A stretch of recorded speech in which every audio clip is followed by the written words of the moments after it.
Hi, Graham Martin, I'm the Recruitment Guy. Good to see you again. We're here today at Curwens Solicitors, which is in Enfield. It's a law firm. We're going to take another 5 minutes to tell you some really important information about how to become a great solicitor, what it takes and what the job's really about. It's raining, so let's go inside. Come on. So we're here with Norma Morris, the very first female partner for Curwens, the first lady partner in over 100 years, 120 years, I believe. Yeah. So, okay, well, it's good to see you. Thank you for your time. I know you're busy, and we're here today in a real live working solicitor's office. And we're going to try and nail this in 5 minutes. I know there's a lot to talk about, but I'm going to press the button. I'm going to see if we can keep it on tune. So, ready, steady, go. Let's go. Good. So, the first thing I'm going to ask you about is what's the difference between solicitors and barristers? Can you give me a quick answer on that? Very, very quick summary. Solicitors are the ones who will perhaps see the client at first, gather all the information, gather all the paperwork together. Generally then we use specialist barristers for particular advices, and they also go to court.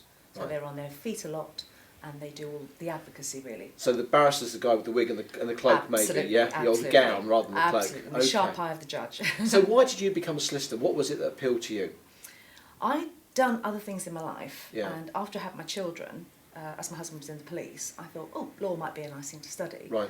So I tried an A-level law, really liked it, got on with it very well, took it on to a law degree, and then went on from there. So traditionally, how would somebody today, if they're maybe in the late teens, early 20s, or they're going to university, how would they join a law practice? How would they become a solicitor? Okay, well, the classic route is great A-levels. You have to have really, this is a serious grade so here. You can't do grade D and C's. What are you talking about, grade? No, you're talking about A's and B's. A's and B's. And what kind of subjects for A-level? For A-level, I would say to people, do ones that you're really good at and that you enjoy, because there are various things you can do afterwards. You can get a law degree with science subjects if you're really good and you enjoy it. But serious A-levels, yeah? Serious A-level grades, good law degree. Yep. Then you go to do law finals, which is another year. Then you have to find a law firm to join for a training contract, which is 2 years. So this is a long term. So how long will it take you to become a solicitor? Do you think, on average? Minimum 6 years, could be 7. So after having done your degree, or including 3-year degree. Right. 1 year. So you're going to be mid-20s at least, yes? Yes, absolutely. And is there a challenge with that? Do you come out with a lot of debt? Are there expenses that you're going to incur? You won't go into this lightly, Right. because you'll come out with debt that you'll have to service through your degree and also your law finals. Right. And so it takes a lot of thought. I wouldn't advise anyone to go into it. So it's serious. And what else? In addition to great qualifications, a good degree, what else should people be looking at to try and obtain to get noticed? Yeah. Well, remember, the job you're going to be doing is dealing with people, with their problems, with their issues. So they want to speak to somebody who has got more than just a very narrow focus. We once interviewed a trainee because on her CV there were great grades, etc., but she'd climbed Kilimanjaro. Right. So you look for people that have made a difference, have done Absolutely. something. I want people who do other things. Duke of Edinburgh's, charity work, a whole breadth of things. Right, so a real human being. We've got about 2 minutes left. In terms of work experience, how important is that? Well, I think that's very important. I think work experience is a very, very important thing for people to know what law's all about before they commit themselves. And how do you get work experience in a solicitor's office? You tap your contacts, you tap your friends' parents, anybody you know who can get you in there. So you've got to get out and about, you've got to drive people crazy and knock on the door and take a lot of rejection, I guess. It needs effort from the person themselves. And what do you like about being a solicitor? What's the best bits? Oh, I love giving somebody a cheque at the end of a case that I've won. Right. For me, that's still a high. And what's the worst bit?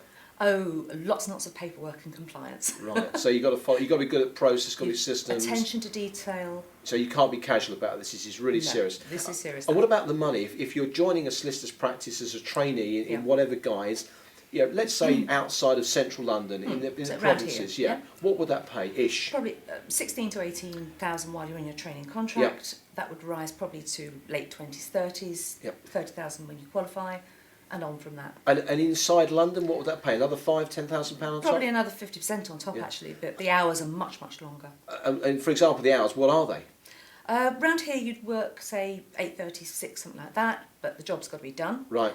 And then in central London, you can be working to the wee small hours if really? there's a job to be done. After midnight? Oh, yes. And what about weekends? Top case to be done, So really, the bottom line is the job has to be done. You get the job done. The job's done. And what about prospects? You start off as a trainee solicitor. Can you give me a rough guide, because we haven't got a lot of time, Okay. but a rough guide of how you can move up? Lightning guide, trainee solicitor, then there's something called an associate, which is the next level up. The ultimate level is partner, where you can end up running your own business. And what would that pay if you're a partner of a, say, one person's qualified, they've got a couple of people working with them. As a partner of a small provincial firm, what might they earn? They might earn, depending how tight they keep their controls of their money spend, 100,000, 150. So it's good but money. It's up to you, because your work will pay. Yeah. That's the point. And is there a lot of competition for these kind of jobs at the moment? A lot of competition. Yeah. If we take 5 trainees a year, we get probably 500, 600 CVs applying. Yeah. So you might have 500 people apply for 5 jobs. Absolutely. So you've got a 1 in 100 chance. You've got to make a quick impression. You've got to be good at this. You've got Yeah. to study well. You've got to make sure you've got good grades and you stand out.